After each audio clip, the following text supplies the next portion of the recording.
I moved to Jackson in 1979 from Hattiesburg, from New Orleans.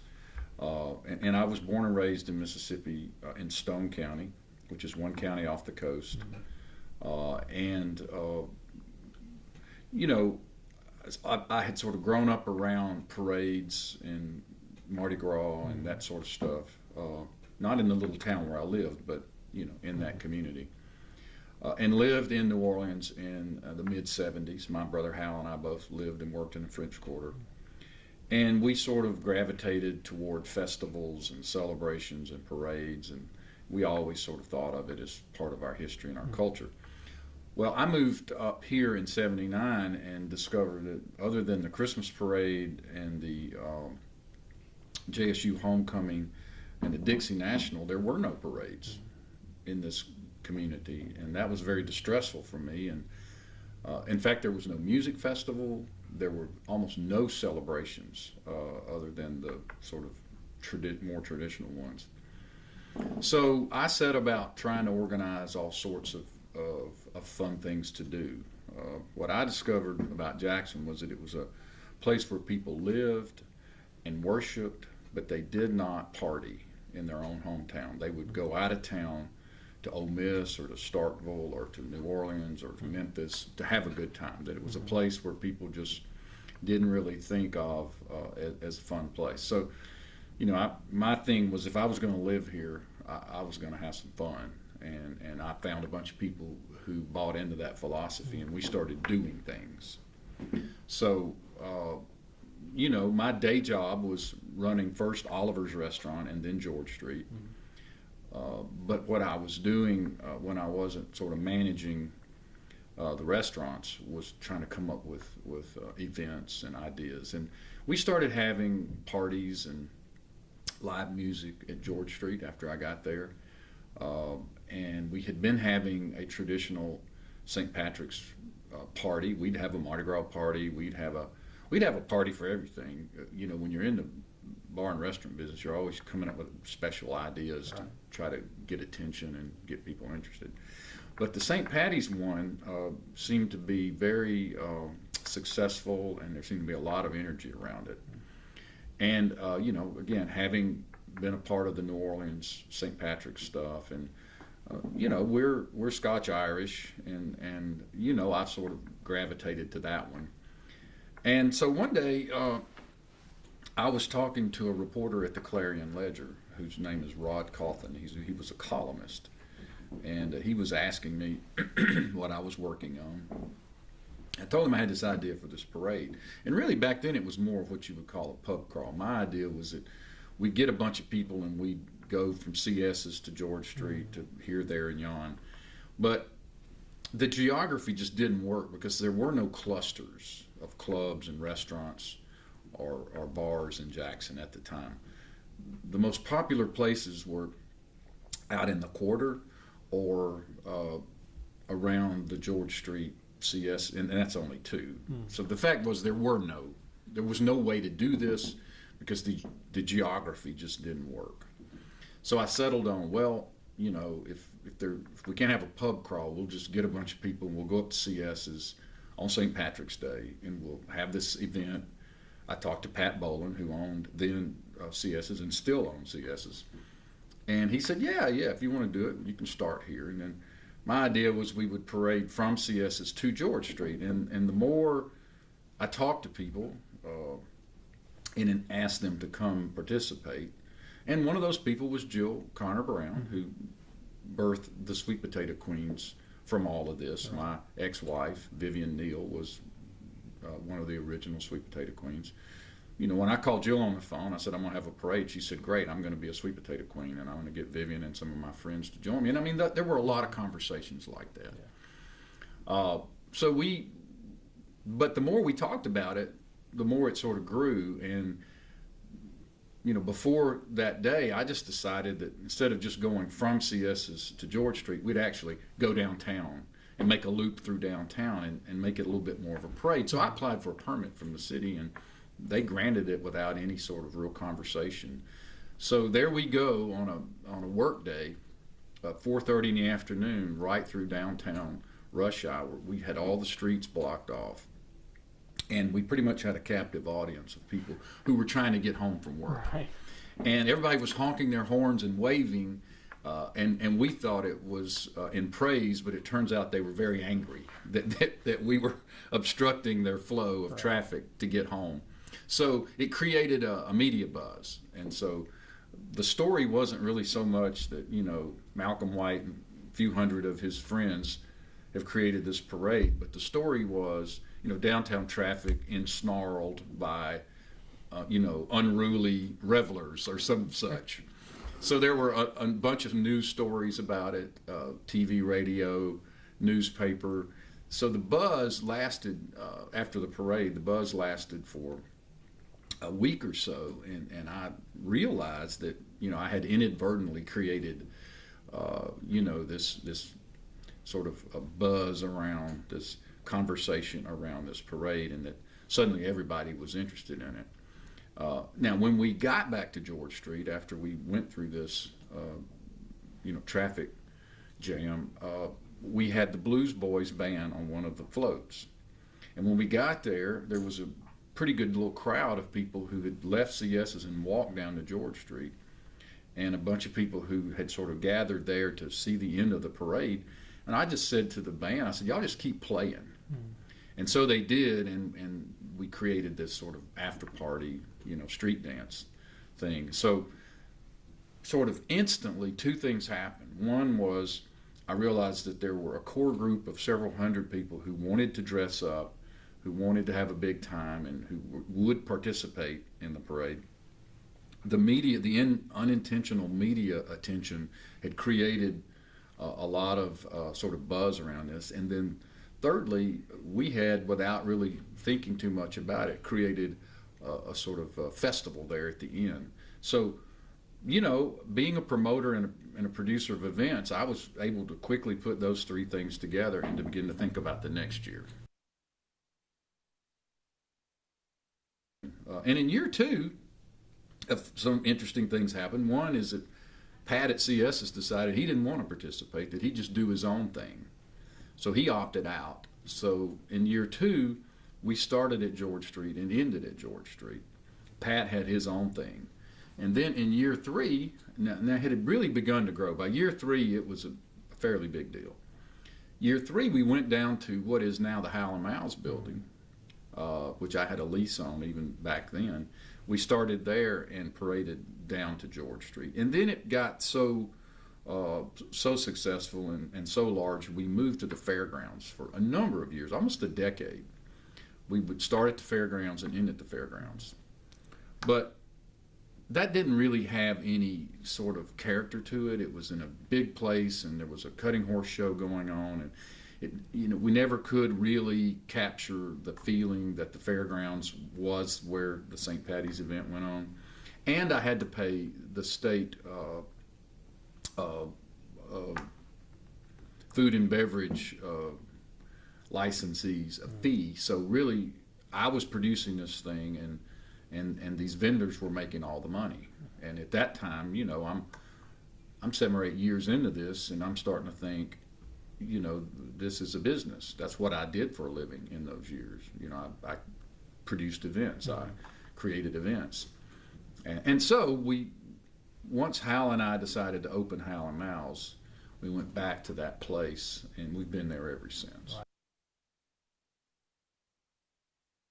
I think it's a number of reasons. One is that we didn't have anything that was uniquely our own, and the second thing is that it was the rites of spring, and people don't understand how important it is to celebrate the passing of seasons.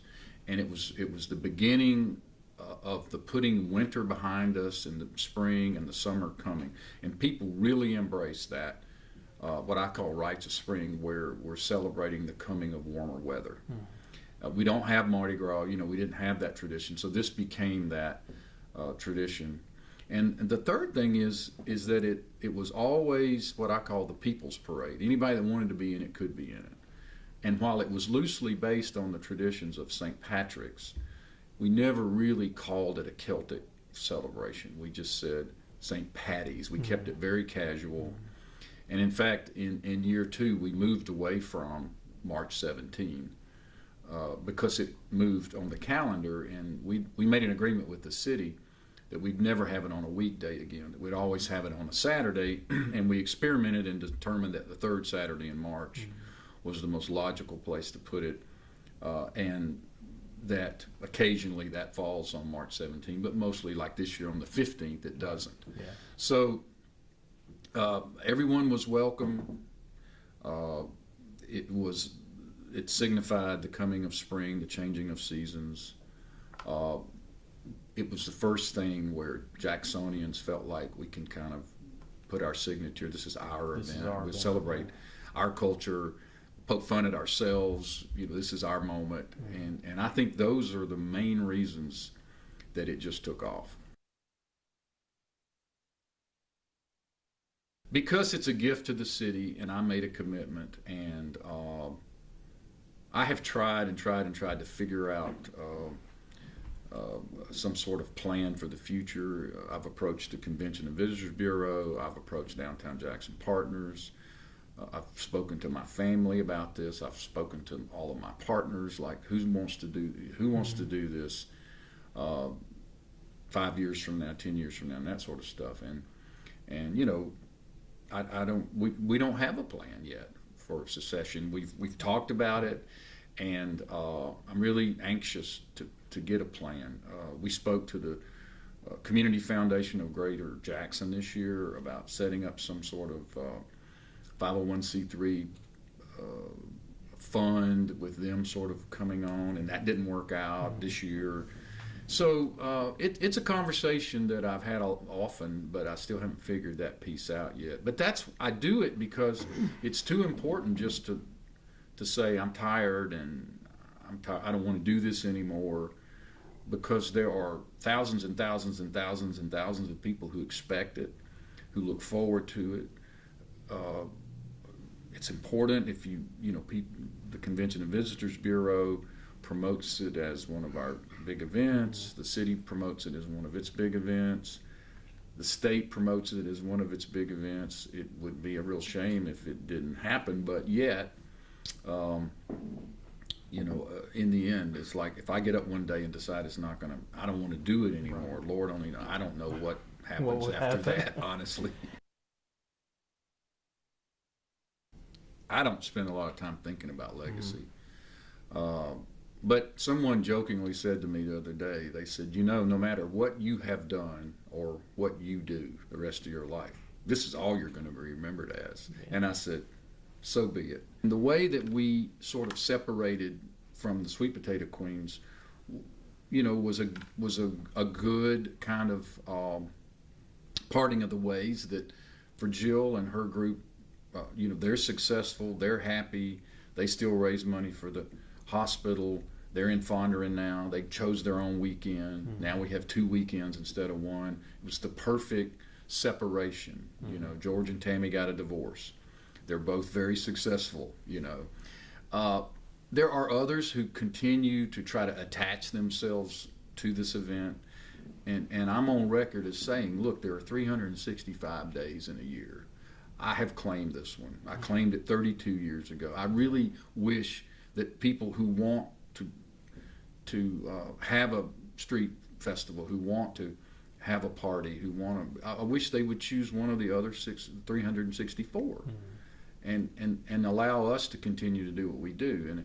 And so sometimes I get discouraged that every time I look up, some company, some business is claiming the parade is theirs, or the street after party is theirs, or the original this or the original that. Where were they 32 years ago when I was dragging barricades around and trying to raise enough money to pay for some advertising, and going out and begging people to participate. I didn't see any of those people back then.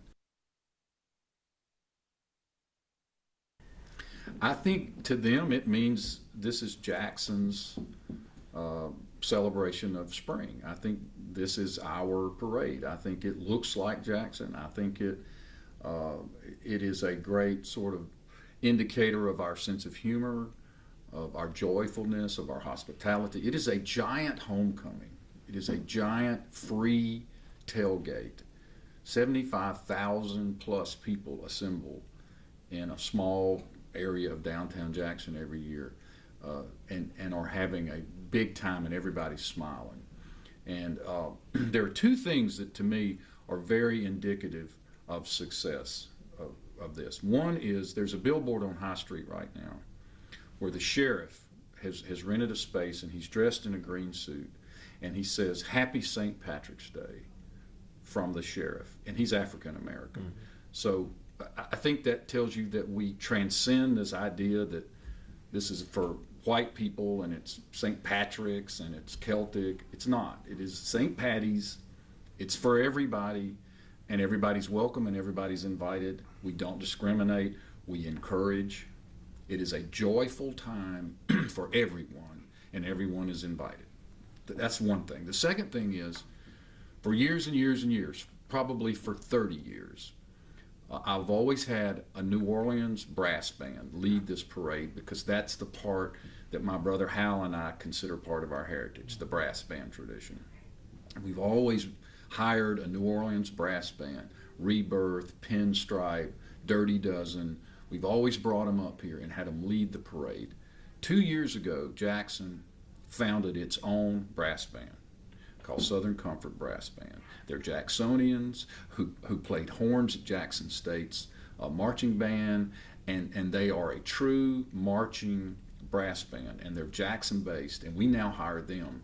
And to me, that is very telling that we have embraced this little goofy idea 32 years ago of having a parade led by a brass band, and everyone is welcome. And you don't think that would have happened if not for the past 30 years? There's no way it would have happened. Yeah. There would have been no opportunity for a brass band.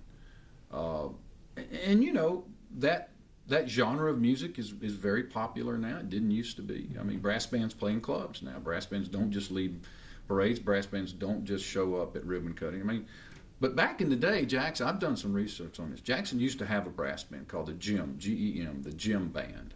And they would show up at ribbon cuttings and at the airport and dignitary. You know, they did that function that a brass band in New Orleans does. And now we're back to that, and we have our own Jackson-based brass band. And I think in some small way, this parade and this sort of celebration of culture has contributed to that, and that to me is a chief indicator of how far we've come. I march in a group called the Otuck Society, and there's a lot of different groups that participate, and this is just a group that my brother Hal and I started probably in year 2. First year, you know, I just walked down the street with a shillelagh and a goofy hat on. I mean, I didn't have a real theme. But I got my brother and some friends in year 2, and we started this thing where we put on a tuxedo. Again, this is something we got from New Orleans. In New Orleans, there are these groups that march around on St. Patrick's Day through the French Quarter. They wear tuxedos. They hand out carnations for kisses. They're primarily male organizations, but not exclusively. So that was something we borrowed and started the O-Tux Society. And we wear tuxedos or something that looks sort of like a tuxedo, and we do this thing. But, you know, I feel a great sense of pride and accomplishment, and I'm real proud of Jackson, because when I look out there, I see black, white, young, old. I mean, I see the diversity of the city, and everybody has one thing in common, and that is they're all smiling. They all want beads. They all want kisses. They all want a flower. They're all ready for winter to be over and for spring to begin. But I will tell you this year, you know, since my brother passed away last year in March, not too long after the parade, it's going to be a really difficult year for me to march out there and face all of this without him. But that's life, you know, that you know, that's just part of life. And I know my brother would say, you know, let the parade begin, and you know, his son is wearing his kilt, his son is carrying his cane. And that's what tradition is all about. That's how culture gets created. You know, whether it's music, literature, architecture, the Civil War, civil rights, sacred spaces, the arts. I mean, the components of culture, and in this case, you know, this parading, brass band, families, groups coming together, tailgating. That's how culture is created, and the handing off and you know the next generation piece of it will occur this year, and it will be both painful and beautiful. And I dread it, and I look forward to it. You know, it's that paradox of growing older and understanding that life is a journey, not a destination.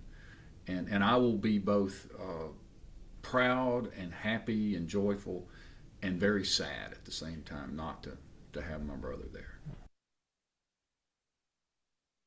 The old Capitol and the stretch of Capitol Street where State and Capitol meet is up on the LaFleur's Bluff, which is what we were before we were Jackson. We were LaFleur's Bluff, and it was the bluff of the river. And so it's on a hill, and when you get past that and you go down Capitol Street and you look back, it's a magnificent sight to see all of these people standing out on the street, smiling, laughing, catching beads, and the old Capitol as a backdrop. And that is one of my favorite images for me, is when I walk through there and I get down a couple of streets and I turn and I look back and I think, this is amazing. This is absolutely amazing. And how great it is to see Jackson, you know, come out and celebrate the passing of wintertime and to be kind of all one on that day, you know. So it's cool, and I look forward to getting back to it. This year, you know, one of the things that's different is that Capitol Street is under construction. We've always paraded on Capitol Street, but this year it's under construction due to the return of the two-way traffic construction. And I support and have supported the idea of returning Capitol Street to two-way, going back to when Kane Ditto was mayor. I've always thought this needed to happen. I've always thought that our downtown would never be rebirthed and revitalized until we return the traffic to two-way, that we just can't continue to say that downtown is an 8 to 5, Monday through Friday community. And so this is a painful year where we can't go on Capitol Street. So we're going to have to parade down Pearl Street. So it'll be a little bit shorter, a little more congested, and a little bit different. But the good news is next year when we go back on Capitol Street, we'll actually be celebrating the return of the two-way traffic to Mississippi's, really one of its most celebrated streets. And that'll be a great day. And so in year 33, we'll be celebrating the two-way, the return of the two-way to downtown Jackson.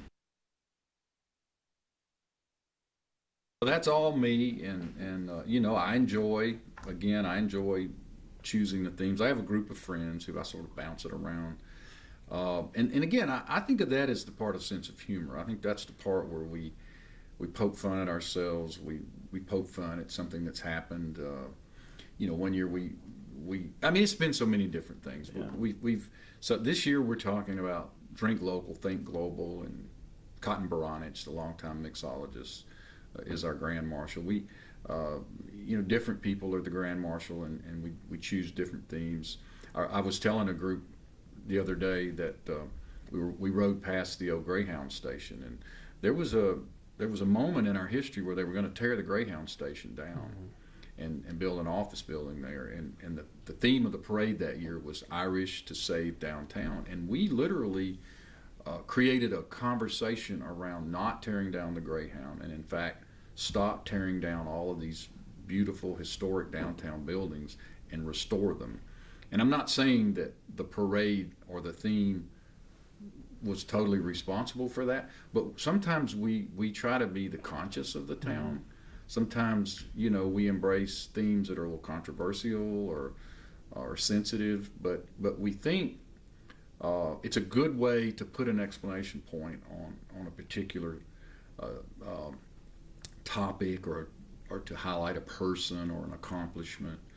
But anyway, no one's ever really done an interesting retrospective on the grand marshals and the themes, but I think it would be a really interesting sort of tale of 3 decades of Jackson to go back. And the first theme we ever had came from David Adcock, who was a great radio personality and graphic artist, and he came up with "I Wish I Was in the Land of Cotton," playing on the word Irish. And then we stuck with that for years, and we would say I wish, or Irish this, that, or the other.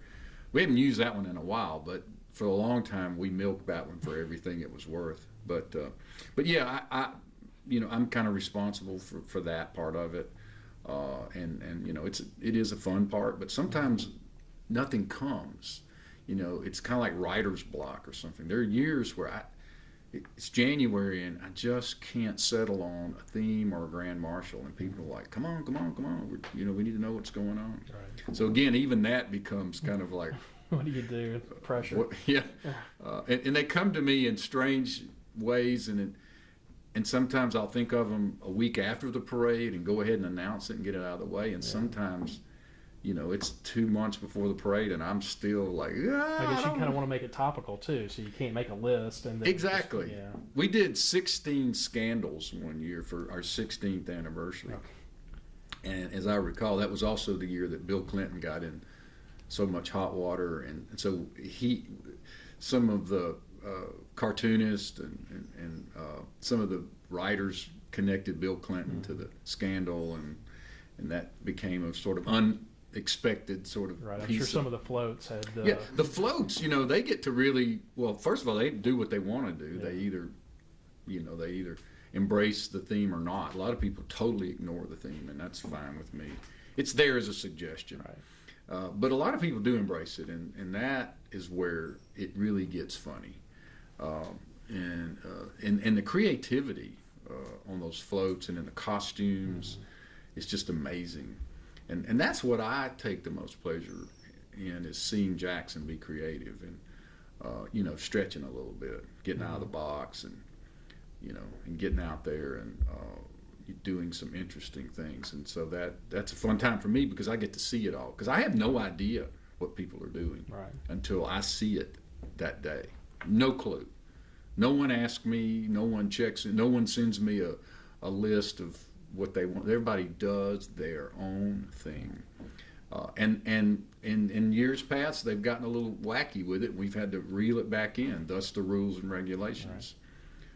So, it's a work in progress. Every year we learn a little bit more. Every year the city or the county or the fire department or the hospital or some of the sponsors will say, hey, we had an issue with this or that. Let's talk about next year. And we're always tweaking it. We're always trying to figure out how to make it better, how to make it more entertaining, and to make it safer. The cleanup is enormous. It costs a lot of money, and it takes a lot of time. And we start on it the second the last float finishes the route. We start cleaning and trying to put downtown back to where, when the people who come to work on Monday morning who left on Friday will not necessarily notice that there was even a parade. That there were 75,000 people down there, and a bunch of bands and all of that. So we have a huge responsibility to the city to return it to the way that we found it, if not better. I mean, sometimes you'll see people downtown a week and a half after the parade still cleaning, trying to make sure that the beads are out of the trees and the litter is picked up. I mean, I'm a huge litter supporter of non-litter. I don't know what you call me, and it drives me crazy to see litter in downtown, and particularly if it came from my parade or my event. And you'll see me all over downtown walking around picking stuff up a month after the parade, just because I don't want to see plastic beads or plastic cups or paper or whatever on the streets that somehow negatively connected to what I'm trying to do, which is positive. So that's a big deal to me.